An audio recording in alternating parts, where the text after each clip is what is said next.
Let's learn with English family.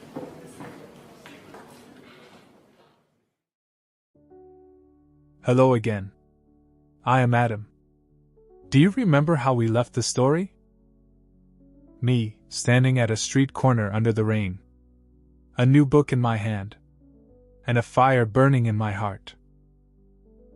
It felt like an ending, didn't it? A perfect, full-circle moment. But the perfect ending is often the true beginning of the work. I told you my journey didn't end there. I promised to share the lessons and the challenges I faced after that moment. The truth is, leaving that old man for the second time was just another first step. Do you remember the book he gave me?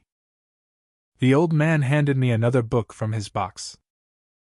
This time it had a cover. And its title was The Power of Giving. He told me, "Take this one too. When you are ready, you will pass its lesson to others."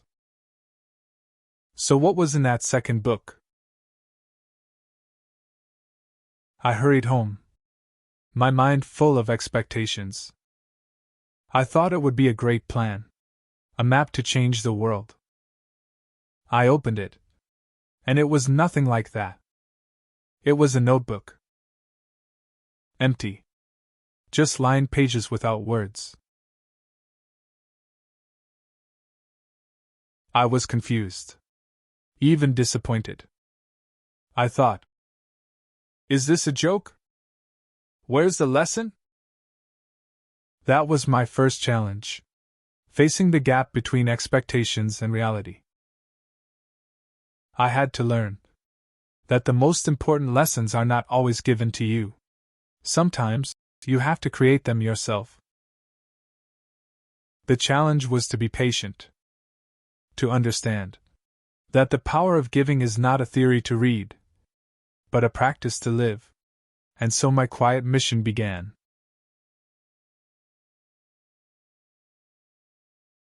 I started small. I wrote a little note to a classmate who looked lonely. It only said, "I like your drawings." I didn't sign my name. I saw him find it, and a small smile appeared on his face. That was my first spark of hope. Lesson 1. Courage does not always roar. Sometimes it is a silent note passed across a desk. Or a quiet compliment to a stranger. My voice did not need to be loud to matter. It could be kind. And that was enough. But it was not always easy. The biggest challenge came when I tried to do something bigger. I started a small club at school for people who loved stories. No one came to the first meeting. Not a single person. I sat in an empty room for an hour. And I felt those familiar feelings. That I was small. That my ideas did not matter. The voice in my head was very loud that day. The one that tells you to give up. To go back to being invisible because it is safer. That was the moment of courage I needed to overcome. Not the courage to stand on a stage, but the courage to return again. To an empty room. And prepare for a second meeting. Without knowing if anyone would ever come. And you know what happened? One person came to the second meeting. Then 2. Then 5. And we became a small family. Bound by our love for stories. That triumph was not about the crowd. It was about connection. This is what I learned. Your journey is not about one big moment. It is built on thousands of small choices. The choice to be kind when it is easier not to. The choice to prepare even when you don't know if anyone is watching. The choice to believe in your voice. Especially on the days when it feels the smallest. That empty notebook? At last I understood. I began to fill it with my own stories, with the names of the people I helped, with ideas to make someone's day a little brighter. It became a map of my personal growth. The power of giving was the lesson, but I was the one who had to write it. And just when I thought I had finally understood the rhythm of my new life, the quiet joy of giving, the patient building of something real, the universe gently reminded me that my map was still incomplete. I had filled nearly half the notebook with my small, earnest stories. It was my most treasured possession, a testament to a self I was still learning to believe in. Then, one Tuesday morning, something happened.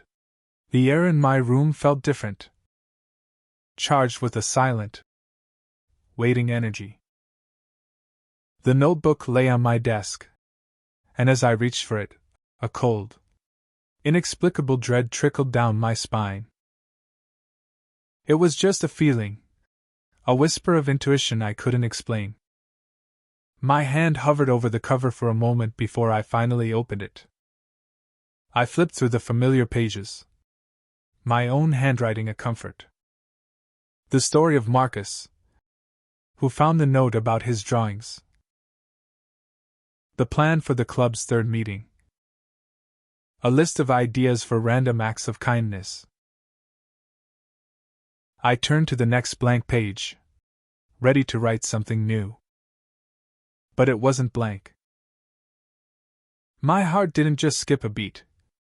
It seemed to stop entirely, freezing in my chest before hammering against my ribs like a trapped bird. The blood drained from my face, leaving me cold and dizzy.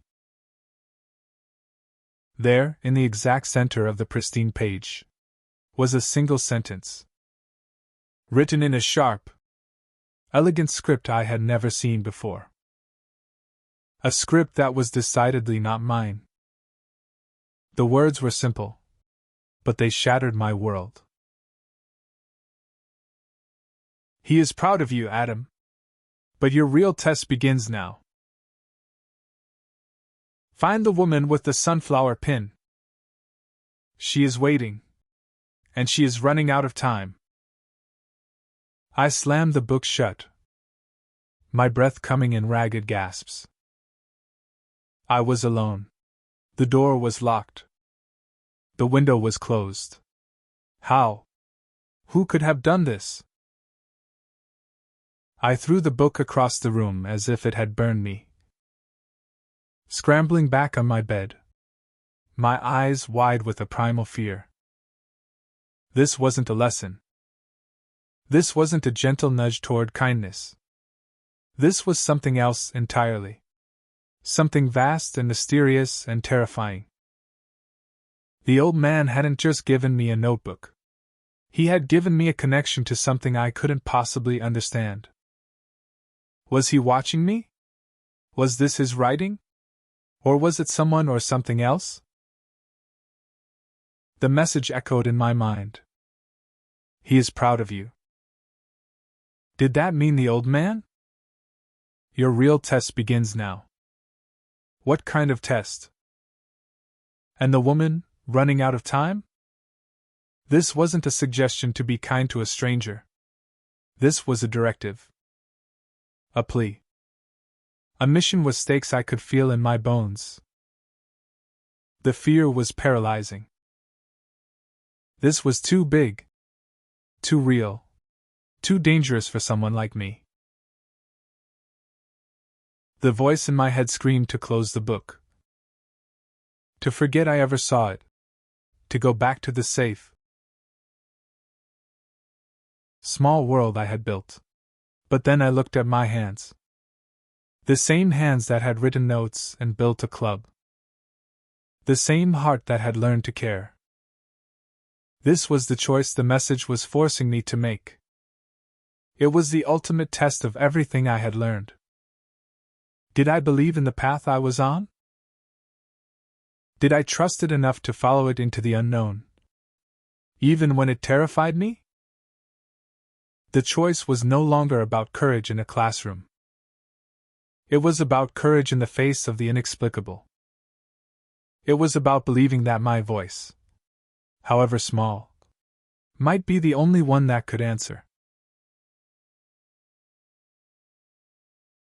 A call for help hidden on a page meant only for me.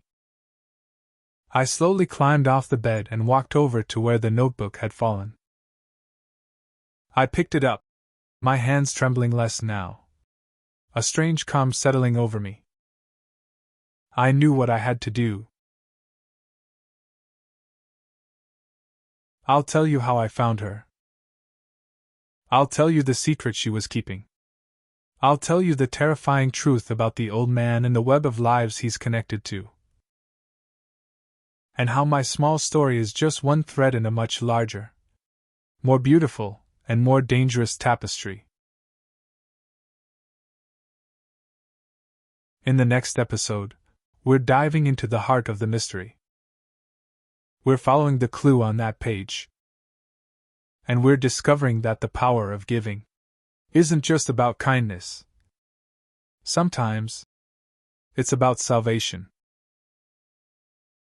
Trust me, what comes next will change everything you think you know about this story.